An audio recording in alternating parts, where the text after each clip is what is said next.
In his violent movements, or rather the violent periods that he has been in, he's an absolutely ruthless, completely merciless killer. He calmly goes about his business of, in one case, telephoning the police, and another tearing a strip off the shirt of the dead body of the immediately killed victim. He doesn't get great excitement over it. He thinks killing is just killing. So somebody like that is going to be a very serious problem for us.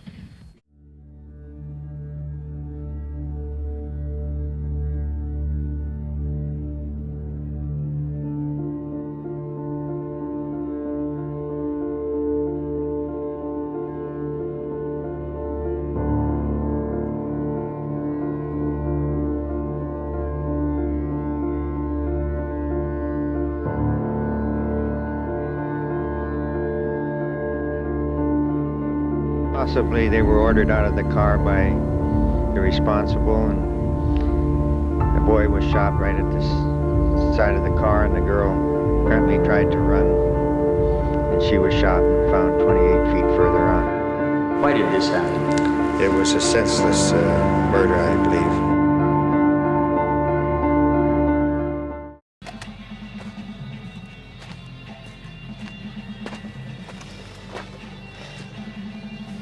Man, you really creeped us out.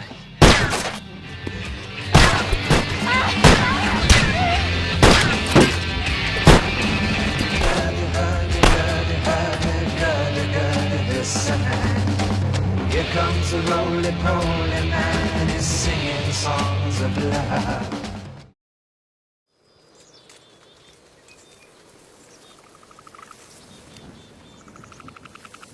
He's coming towards us. Oh my God, he has a gun. Don't move. I want your money and your car keys. Okay. Okay.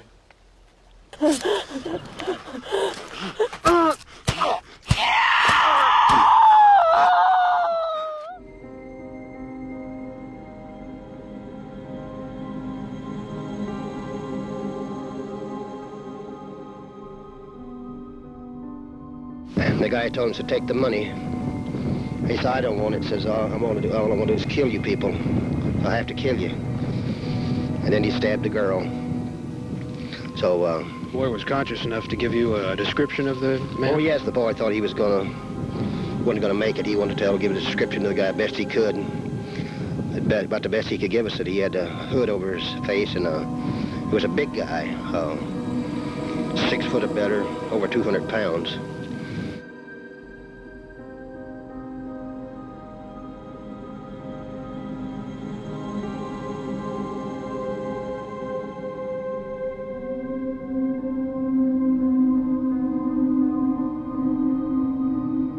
This has always been known as a city of mystery, and it seems now to have a new and real one on its hands. 5 murders, and somebody who says he committed all and will commit yet more.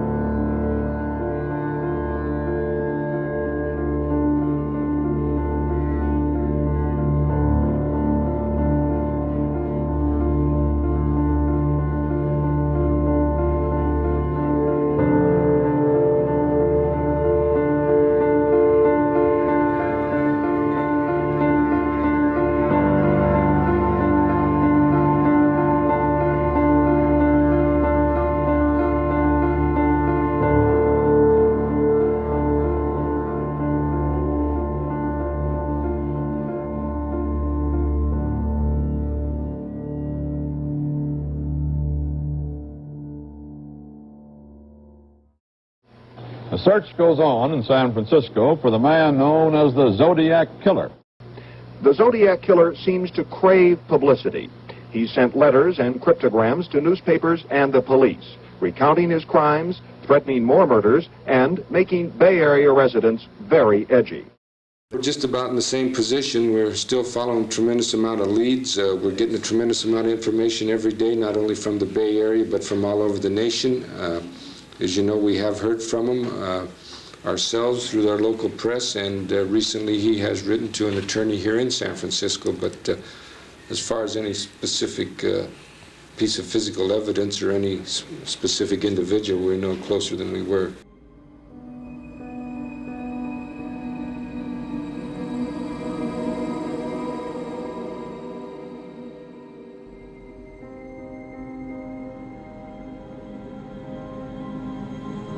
From all of your investigations, what can you tell us about the Zodiac? Not a great deal. He's not an unintelligent man by a long shot. I would say this, as I stated before, he knows he has a problem, definitely. He's a mental person that is sick, and all I could do is offer him help. This is about the only thing that law enforcement has to offer him at this time, is help. I have no malice, I mean, in my heart against him. I just don't want this to happen again to anyone else.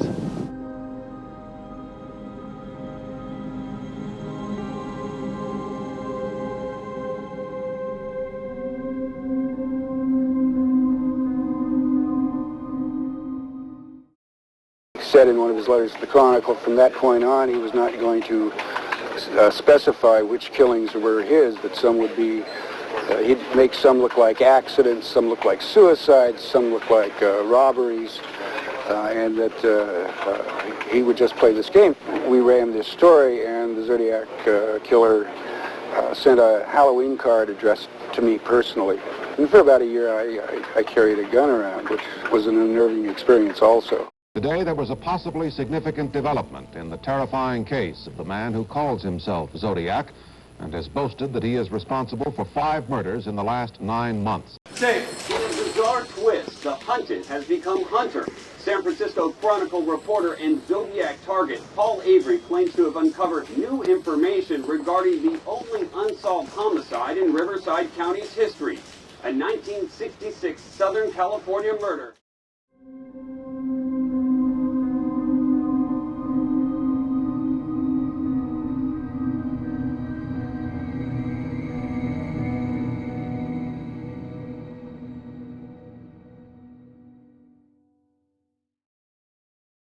San Francisco was terrorized in the late 60s and early 70s by a man who called himself the Zodiac Killer. He claimed 37 murders. Police confirmed at least 6. 4 years ago, the killing stopped, and so did Zodiac's letter. Now there's another letter. San Francisco police displayed a blackboard with excerpts of the latest Zodiac letter at a news conference last night. Police are convinced it's authentic. Deputy San Francisco Police Chief Clem D'Amica said it's the 16th letter received from the Zodiac Killer and the first since 1974. For the last 9 years, the Zodiac investigation has been headed by Homicide Inspector David Toski. I have always felt a gut feeling that he was not dead and that he was out there somewhere and that he would communicate. I was always hoping that he would communicate and not commit an act. A letter I can handle. The latest letter from the Zodiac poses more questions than it answers. Questions like, why has he only communicated twice in the past 9 years? Has he killed in that time? No clues in the latest letter. But more importantly, who is the Zodiac and where is he?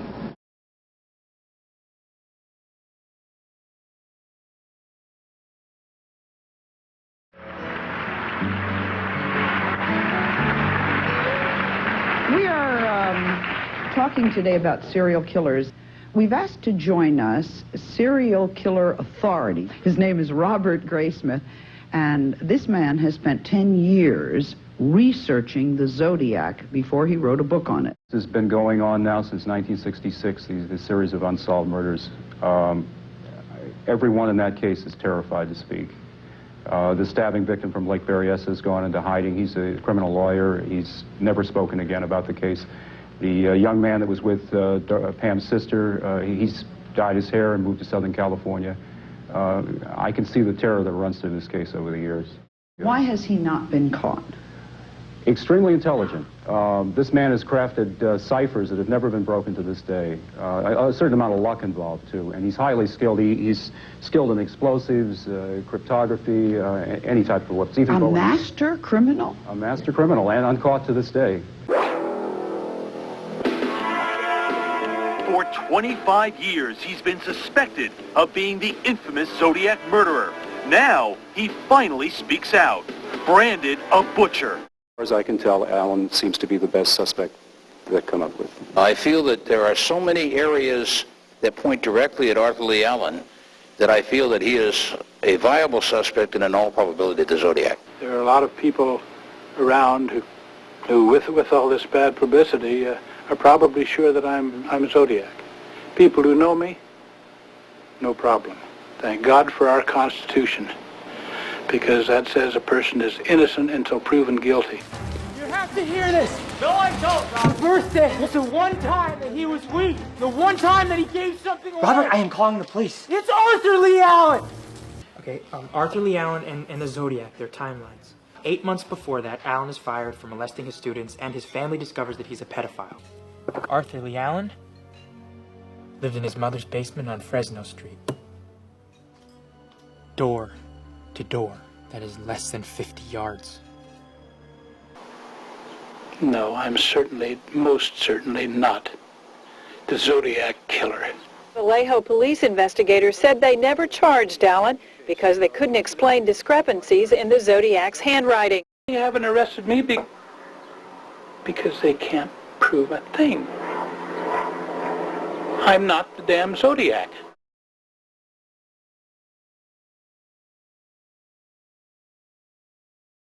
It did not match the partial profile that we developed. Arthur Lee Allen did not donate the biological material that was recovered from the stamp or the Zodiac correspondence that yielded this result. When you write, you rest the heel of your palm, a very characteristic part of it, on the paper. And people in those days weren't really aware that you could leave a palm print and that it could be identified. They knew about fingerprints, but the public really wasn't that aware of palm prints. They were able to obtain palm prints from Arthur Lee Allen. It was compared to the one that had been developed earlier, and they don't match. That is not Arthur Allen's palm print. Since 1966, a hooded mass killer known as the Zodiac has rampaged through the San Francisco Bay Area like a hungry, marauding beast. Over the last 25 years, the spell of this bizarre serial killer has been devastating. It's ruined lives, destroyed careers. People have become obsessed, swept up in the horrific high tide of the murder, the mystery, and the loss. He says it runs in the family, his own family. Recently, William Beeman, a criminal attorney of 39 years, self-published 2 books claiming his deceased brother Jack is the Zodiac. I think he really believes this. But however, when he tried to foster a book onto the public, it hurt his credibility tremendously. But the new evidence is strong and compelling, and I do believe my father's name should go to the top of the list as a suspect. The identity of the Zodiac Killer is Jack Torrance. He's my stepfather. I recognize the individual as my father. So how do you process in your head that your father was the Zodiac Killer? I mean, how do you work through that? How long did it take you to accept that? This is a handwriting comparison I did. Am I obsessed? No, more obligated. I found cards and letters in evidence held by the police which were written by my father or by me. Well, it turned out it was my father's mugshot, and it was an exact match. Perez says her father took her along on some of his killings. Could be a knife that he barbecued with one day, or who knows? You know, could be a knife he murdered someone with. I don't know. I have those glasses. I was definitely in shock when I saw this. And what I'm thinking is it comes down to one thing, and that's book sales. And I guarantee you people are rushing out to buy this book right now. It makes me sick to my stomach.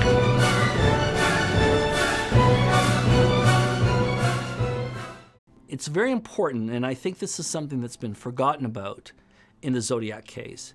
It's very important to let the evidence drive the suspects, not the suspects drive the evidence. What I mean by that is we evaluate our suspects by our known, reliable physical evidence. We don't look at a good suspect that we think we have a personal interest in or particular theory that we've favored, and then start to reinterpret the physical evidence. That's not how you do a case. That's gotten a lot of people into trouble in the whole Jack the Ripper case, one of the most famous unsolved serial murder investigations. And we tend to see now books with very titles full of hubris about how they've solved the case, etc. But actual fact, they tend to be more textbooks for how not to do a criminal investigation. It's important for any analyst or investigator or profiler, detective, or anyone who is seeking to determine the truth, and let's throw in judges and scientists here too, is to come with it as unbiased as possible, look through all the facts and the data, and make the best determination at the end of the day. But if we made our determination beforehand, the psychological research is very clear. Try as we might, we become locked into circular patterns of thinking, and we keep returning to what we want to think rather than what the evidence suggests that we should think. Bits and pieces of information, leads and tips from people who want to help catch the Zodiac Killer have been pouring into police headquarters here at the Hall of Justice for the last few days. From witnesses, there are two generally similar composite drawings. He's around 30, reddish hair, 5 feet 10, crew cut, but not much more than that is known. It took over some people's lives. I tried very hard not to let it take over my life. The prime mystery of it all is not only who is the Zodiac Killer, but what happened to him. At some point in time, we will probably catch the Zodiac, or at least learn his identity. A person like this isn't going to keep this quiet to himself all his life. I think it ultimately will be solved. I don't think it'll be a Jack the Ripper. Well, I've read the case files, have you? Everything you need to find him is right there in those pages. And tell me how. First, principles, Clarice. Simplicity.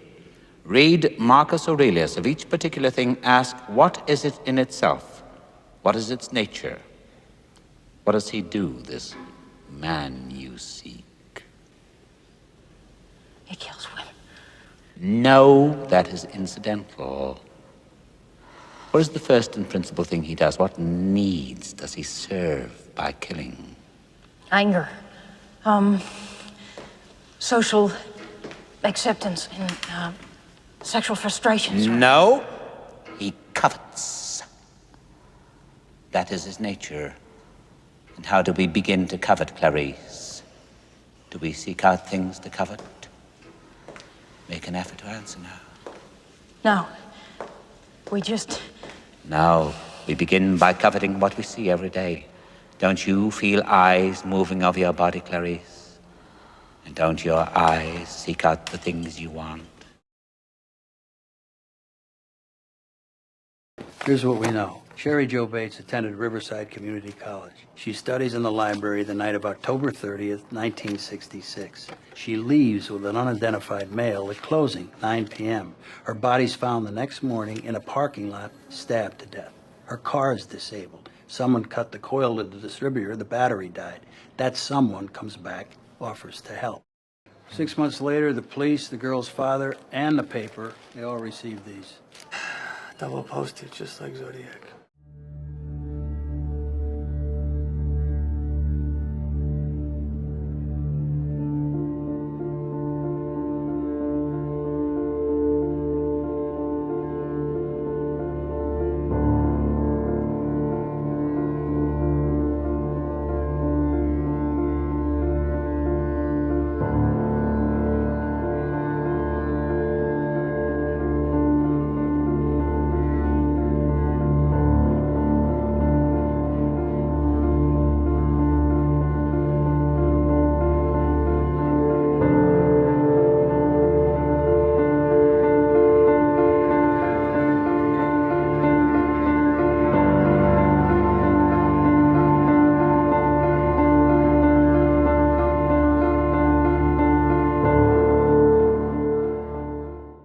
This was found a couple of months later by a janitor in RCC storage.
Zodiac had a widow's peak, hair coming in the center more and receding on both sides of the forehead. I don't know if that's the proper term for it, but that's what my parents used to call it.